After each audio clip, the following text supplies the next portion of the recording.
ప్రముఖ దర్శకులు కెఎస్ గోపాలకృష్ణ గారు 1962లో తమిళంలో రూపొందించిన అత్యుత్తమ కథా చిత్రం శారదకు ఆదుర్తి సుబ్బారావు గారు చేసిన తెలుగు సేత వీనస్ పిక్చర్స్ సమర్పించు అశోక్ మూవీస్ సుమంగళి. అనుకోని ప్రమాదం అందమైన సంసార జీవితంలోని ప్రమోదాన్ని దూరం చేసినప్పుడు ఓ ప్రేమజీవి పడిన మానసిక వ్యధను మారుమనువుకు మనసు అంగీకరించక కట్టుకున్నవాడి కాళ్ల దగ్గరే ప్రాణత్యాగం చేసిన ఓ ఇల్లాలి కథను ఉదాత్తంగా ఆర్ద్రంగా మనసుల్ని కదిలించి కరిగించేలాగా చిత్రీకరించారు ఆదుర్తి సుబ్బారావు గారు.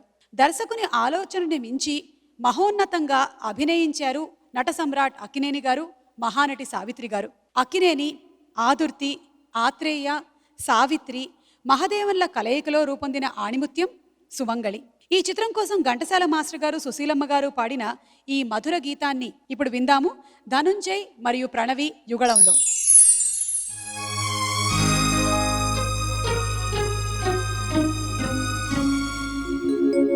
కనులు కనులతో కలబడితే ఆ తగవుకు ఫలమేమి? కలలే. కనులు కనులతో కలబడితే ఆ తగవుకు ఫలమేమి? కలలే.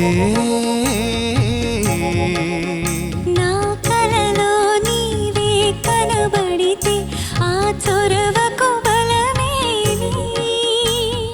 మరులే.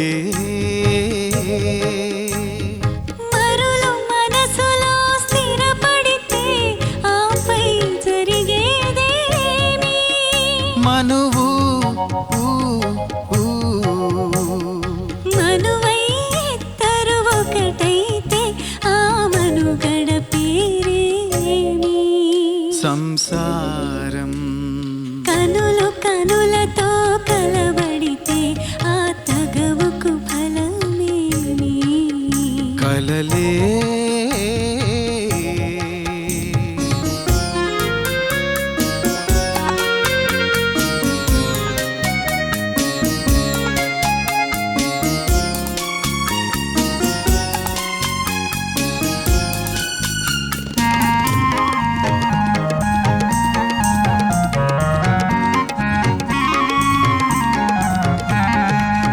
అల్లరి ఏదో చేసి తిని చల్లగా ఎదనే దోచితివి. అల్లరి ఏదో చేసి తిని చల్లగా ఎదనే దోచితివి. ఏమీ లేని పేదనని నాపై మోపకు నేరాన్ని. ఏమీ లేని పేదనని నాపై మోపకు నేరాన్ని. లేదు ప్రేమకు పేదరికం, నీ కోరను నిన్ను ఇల్లరికం. లేదు ప్రేమకు పేదరికం, నీ కోరను నిన్ను ఇల్లరికం. నింగి నేలకు కడు దూరం, మన ఇద్దరి కలయిక విడ్డూరం. కనులు కనులతో కలబడితే ఆ తగవుకు ఫలమేమి?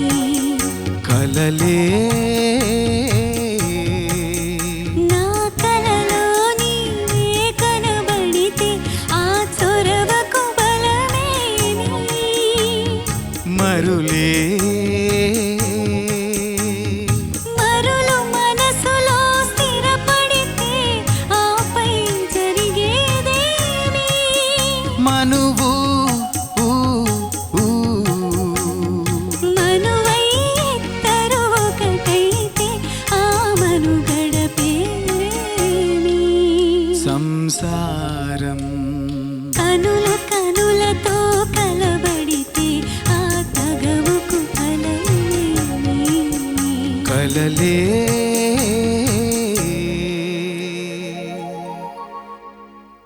ప్రముఖ చలనచిత్ర కథా రచయిత కెఎస్ గోపాలకృష్ణన్ గారు అందించిన కథతో బాబు మూవీస్ పతాకంపై 1961లో ఆదుర్తి గారు రూపొందించిన తమిళ చిత్రం కుముదం జాతీయ స్థాయిలో ఉత్తమ తృతీయ చిత్రంగా రాష్ట్రపతి ప్రశంసాపత్రాన్ని పొందిన ఆ చిత్రం కథతో 1962లో తెలుగులో రూపొందించిన చిత్రం మంచి మనసులు.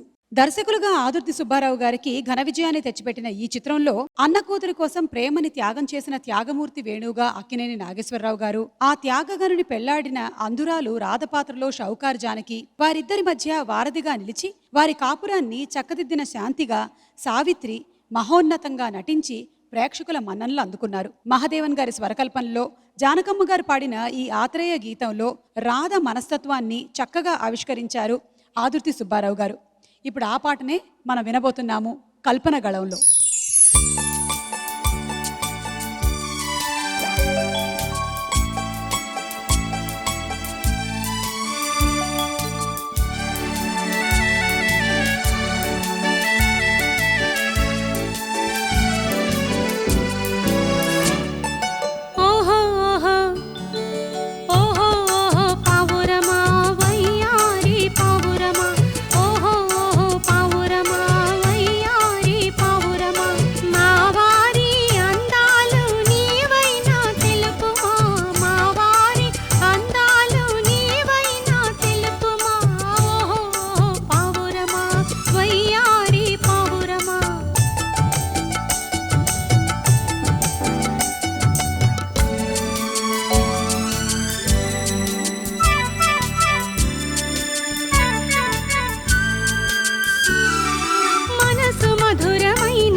నీ కనులు కరుణతో ఇవ్వగలవా?